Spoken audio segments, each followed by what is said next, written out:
Hello class ninth. आज हम लोग क्वाड्रेटिक चैप्टर के एक्सरसाइज 8.2 का क्वेश्चन नंबर सेकंड करने वाले हैं। इसमें क्या है कि हमारा ए बी सी डी एक रोम्बस है जिसमें पी क्यू आर एस जो है वो मिड पॉइंट्स हैं, A B B C C D and D A का respectively, so that the quadrilateral P Q R is a rectangle.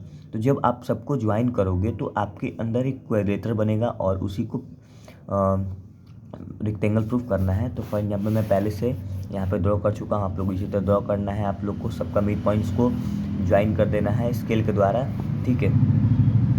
तो हमें क्या करना है कि ये जो पी क्यू आर एस ये अभी क्या है, क्वाड्रिलेटरल है, इसे रेक्टेंगल को प्रूफ करना है। तो मुझे आशा होगी कि आपको मिड पॉइंट थ्योरम आती होगी। मिड पॉइंट थ्योरम आप जान गए होंगे। अगर आप मिड पॉइंट अगर थ्योरम नहीं जानते हैं क्या होता है मिड पॉइंट, तो जाके देख लीजिएगा मिड पॉइंट थ्योरम क्या होता है, तभी आप क्वेश्चन हल होगा। नहीं तो ऐसे तो आपसे क्वेश्चन नहीं समझ में आने वाला, ठीक है। तो चलिए इसको सॉल्व करते हैं। देखिए पहले हम यहाँ पे एक AC को डायगोनल बना लेते हैं। AC डायगोनल क्यों बना रहे हैं पता चल जाएगा। देखिए अगर मैं यहाँ पे AC एक डायगोनल बना लूँ यहाँ से, तो इसके अंदर दो ट्रायंगल बन रहे हैं, एक ट्रायंगल ABC और एक ट्रायंगल AD और C बन रहा है, ठीक है। ये ट्रायंगल बन रहा है। तो अब देखिए हम लोग क्या करेंगे कि इन ट्रायंगल जरा ABC में देखिए, ABC एक ट्रायंगल है और अगर हम लोग मिड पॉइंट थ्योरम पढ़े हैं कि जो हमारा PQ है वो AC का इक्वल भी है, पैरेलल भी है और हाफ भी है, ठीक है। जो PQ है एक हमारा लाइन सेगमेंट बन रहा है अंदर, जो कि थर्ड साइड का क्या होता है, पैरेलल होता है। हम मिड पॉइंट थ्योरम पढ़े हैं, उसी को हम लोग यहाँ पे यूज़ करेंगे। इन ट्रायंगल ABC में आप ध्यान से देख रहे हो, तो ABC में जो हमारा P and Q is a mid point of P किसका मिड पॉइंट है, AB का, and Q is the mid point of BC। इतनी इन्फॉर्मेशन गिवन है। मीन्स अब हम क्या कर सकते हैं कि जो हमारा PQ है वो AC के पैरेलल है, ठीक है।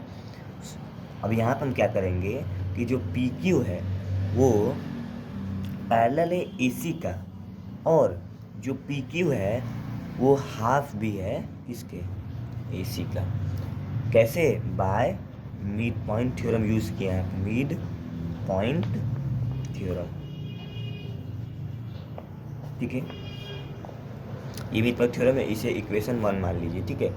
अब आगे देखिए, अब इन ट्रायंगल ABC में हमारा अगर यहाँ पे एक ट्रायंगल बन रहा है और इसके दो पॉइंट से एक लाइन सेगमेंट ज्वाइन हो रहा है, तो थर्ड साइड के पैरेलल और हाफ भी हो जाएगा। तो हम लोग यही करने वाले हैं, यहाँ भी मिड पॉइंट थ्योरम लगाएंगे। इन ट्रायंगल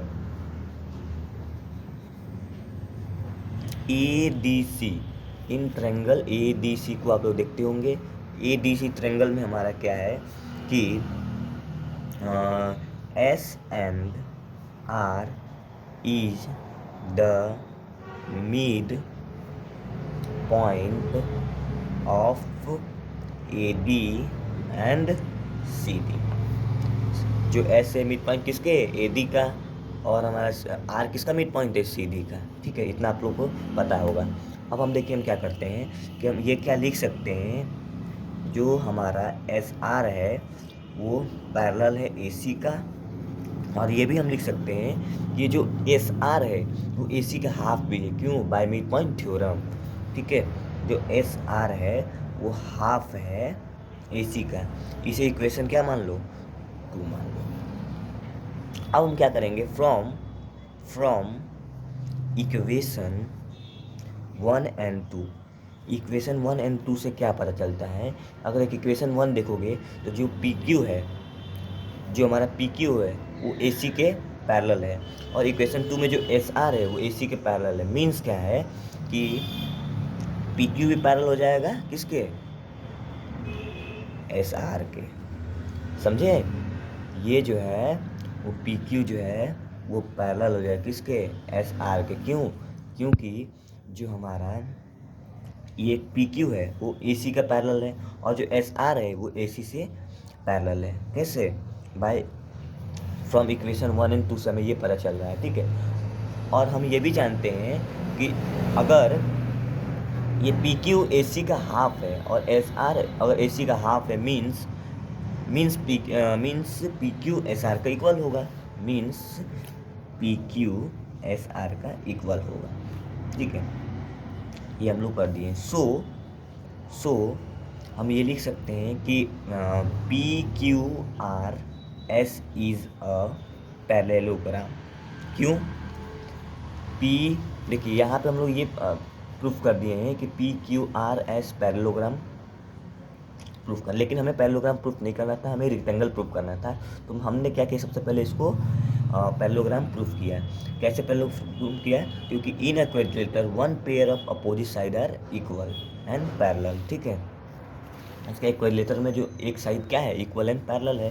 तो लिख सकते हैं कि इन अ quadrilateral one side of opposite angle are equal and parallel। इतना आपको स्टेटमेंट लिख के चलना है। अब देखिए आगे हम क्या करेंगे। अब हम देखिए क्या करेंगे, A B C D is a rhombus. A B C D क्या है, रोम्बस है। ये हमारे बाय क्वेश्चन के अकॉर्डिंग बोला था। क्यों रोम्बस है? क्योंकि इसका ऑल साइड इक्वल होगा, इसलिए ऑल साइड रोम्बस की क्या प्रॉपर्टीज होती है, ऑल साइड क्या होती है, इक्वल होती है। ठीक है, तो अब हम क्या करेंगे, अच्छा ये बताइए क्या ए बी डी सी की इक्वल होगा? मैंने बोला ए बी डी सी की इक्वल होगा। क्यों? क्योंकि देखिए ये एक ए बी किसके इक्वल होगा, डी सी का। क्यों इक्वल होगा, रोम्बस ऑल साइड इक्वल। क्या अगर ए बी डी सी की इक्वल है तो ए बी डी सी का हाफ भी हो सकता है, मतलब कि हाफ का भी इक्वल हो सकता है। ठीक है, और अगर मैं पूछूं कि ए बी का हाफ क्या ले, तो ए बी का हमारा हाफ क्या होगा, पी बी होगा। हमारा ए बी का हाफ हो जाएगा पी बी, और यहाँ पर हमारा डी सी का हाफ क्या हो जाएगा, बी क्यू हो जाएगा। देखिए डी सी का हाफ क्या हो जाएगा हमारा, और डी सी ये आ रहा है, डी सी का हाफ हो जाएगा हमारा बी क्यू। ठीक है, ये वाला हाफ हो जाएगा हमारा बी क्यू। ठीक है, अब देखिए अगर हम इसको एंगल 1 मान लें और इसको एंगल 2 मान लें। ठीक है, इसको एंगल 1 एंगल 2 मान ले रहे हैं, मीन्स अगेन देखा जाए तो इन ट्रायंगल ए पी एस को, सॉरी ये अभी स्टिक नहीं करना था हमें, यहाँ पे जो हमें पी बी क्यू इक्वल है, मीन्स एंगल 1 इक्वल है एंगल 2 का। क्यों? देखिए जो पी बी है वो बी क्यू को इक्वल है, तो एंगल 1 एंगल 2 को इक्वल होगा। क्यों? आप लोग एक ट्रायंगल में थ्योरम पढ़े थे कि जो हमारा equal side of opposite angle equal होते हैं। देखिए इसमें साइड इक्वल थे। ठीक है, अगर हम लोग साइड इक्वल दिखा देंगे तो इसके अपोजिट एंगल भी क्या हो जाएंगे, इक्वल हो जाएंगे। ये था। अब देखिए अगेन, अब यहाँ से अगेन डालिए और फिर कीजिए कि इन triangle A P S and triangle C Q R, मैं था इन ट्रायंगल से आपको मुलाकात करा देता हूँ। इन ट्रायंगल ए पी एस यानी ये वाला ट्रायंगल यहाँ पे जो बन रहा है, और एक ट्रायंगल जो हमारा जिसका नाम है सी क्यू आर, एक ये ट्रायंगल, तो यहाँ एक ट्रायंगल बन रहा है। तो इन दो ट्रायंगल में ध्यान से थोड़ा देखिए, क्या हम कह सकते हैं कि जो ए पी है वो इक्वल है क्यू सी का। क्यों? देखिए ए पी इक्वल है किसके, ए पी किसके इक्वल है, क्यू सी का। मैं ऐसा क्यों कर रहा हूँ, क्योंकि ये हाफ ऑफ इक्वल साइड पे क्या है, हाफ है।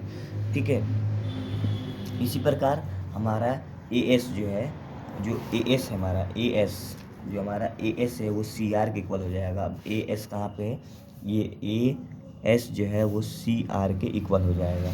इसी प्रकार हमारा जो पी एस है वो पी एस क्यू आर के इक्वल हो जाएगा। क्यों होगा, आपको यही रीजन लिखते चलना है। ठीक है, सब में यही रीजन लिखना है। इतना आपको पता चल गया। अब जरा ट्रायंगल ए पी एस को देखिए, ट्रायंगल ए पी एस। अब देखिए हमें अब ये दो ट्रायंगल लेना है, किसे, A P S and triangle C Q R, ये कॉन्ग्रुएंट हो जाएंगे बाय, देखिए साइड साइड साइड कॉन्ग्रुएंसी से, साइड साइड साइड कॉन्ग्रुएंसी से इक्वल हो जाएंगे। सो अगर हम इस एंगल को एंगल 3 मान लें और इसको एंगल 4 मान लें, तो ये दोनों C B C T equal हो जाएंगे। क्यों? क्योंकि हम ये दो ट्रायंगल को इक्वल दिखा दिए हैं ऑलरेडी, यहाँ पे देख सकते हैं। इसी प्रकार हम कह सकते हैं कि एंगल 3 इक्वल होगा एंगल 4 का by C P C T means corresponding part of congruence triangle. इतना आपको पता हो गया। अब आगे देखिए मैं क्या करने वाला हूँ। नाउ अब हम क्या करेंगे कि angle 3 plus angle S P Q plus angle 1 equal to 180 degree. क्यों ऐसे हो रहा है मैं बता रहा हूँ, क्योंकि ये स्ट्रेट एंगल पे है। मैं चलिए दिखाता हूँ angle 3 S P Q plus 180 degree क्यों हो रहे हैं। देखिए जरा थोड़ा यहाँ पे इन एंगलों का सम क्या होगा 180 डिग्री। क्यों? क्योंकि एक स्ट्रेट एंगल पे ये एंगल लाई करता है। तो देखिए एंगल 3 और इस एंगल को नाम देना होगा तो S P Q plus angle 1, इन तीनों का सम 180 होगा। इसी प्रकार अगर इनका सम कर दे, इनका सम, ठीक है इनका सम कर दे, ये कैसे होगा, इसको एंगल 4 मानना था आपको। हाँ देखिए ये भी एंगल A2 हो जाएगा और एंगल पी क्यू आर हो जाएगा और हमारा यहाँ एंगल 4, इनका सम भी 180 डिग्री होगा। मीन्स यहाँ पे angle 2 plus angle P Q R plus angle 4 equal to 180 degree. क्यों? क्योंकि ये भी स्ट्रेट लाइन पे ये रीजन होगा। अब हम देखिए क्या करेंगे कि angle 3 plus angle S P Q plus angle 1 equal to angle 2 plus angle P Q R plus angle 4। देखिए हमारा जो है एंगल 2 एंगल 3 हम लोग इक्वल दिखा दिए थे, ये भी कट हो जाएगा, कैंसिल हो जाएगा। एंगल 4 एंगल 1 भी खत्म हो जाएगा। क्या बचा? तो एंगल एस पी, सॉरी आपको दिख नहीं रहा होगा, देखिए यहाँ पे जो है एंगल 3 से एंगल 4 का आता है और एंगल 1 से एंगल 2 कैंसिल किया, तो एस पी क्यू यहाँ पे आ गया, ठीक है, इक्वल हो गया एंगल पी क्यू आर का। यानी एस पी क्यू जो है पी क्यू का इक्वल है। मीन्स ध्यान से देखिए डायग्राम में, ठीक है, ये दो एंगल इक्वल दिखा है। मीन्स अगर आप देखोगे तो यहाँ पे को इंटीरियर एंगल बन रहा है इक्विलेटरल में, तो इन दोनों का सम कितना होगा 180 डिग्री होगा। मीन्स कहने का मतलब है कि angle S P Q plus angle P Q R, इन दोनों का सम 180 डिग्री होगा। क्यों? क्योंकि ये हमारे को इंटीरियर एंगल है, को इंटीरियर एंगल, ये हमारे को इंटीरियर एंगल है। तो अगर एंगल एस पी क्यू है, S P Q P Q are equal है, यानी दोनों आपस में इक्वल होगा, तो एंगल पी क्यू आर इसको 2 बार मान लीजिए, किसी एक एंगल को 2 बार मान लीजिए, equal to 180 degree. Angle P Q R यहाँ से आपको 90 डिग्री निकल जाएगा। जब इसको 2 से कैंसिल करोगे तो आपका एंगल पी क्यू आर कितना निकल जाएगा 90 degree. Means angle S P Q, angle P Q are, angle P Q are, यानी इस एंगल को हम 90 डिग्री दिखा दिया, यानी अब रेक्टेंगल प्रूफ हो गया। क्योंकि P Q R is angle because P Q R is parallelogram and each angle is 90 degree, so it is a rectangle. यही स्टेटमेंट लिखना पड़ेगा। क्या लिखोगे? लास्ट में यही स्टेटमेंट लिख देना है कि सो हमारा P Q R S is parallelogram and each angle is 90 degree, so it is rectangle. तो यहाँ तक हमारी पूरी सोल्यूशन खत्म होती है। तो हमें वीडियो अच्छी लगी तो लाइक एंड सब्सक्राइब करें।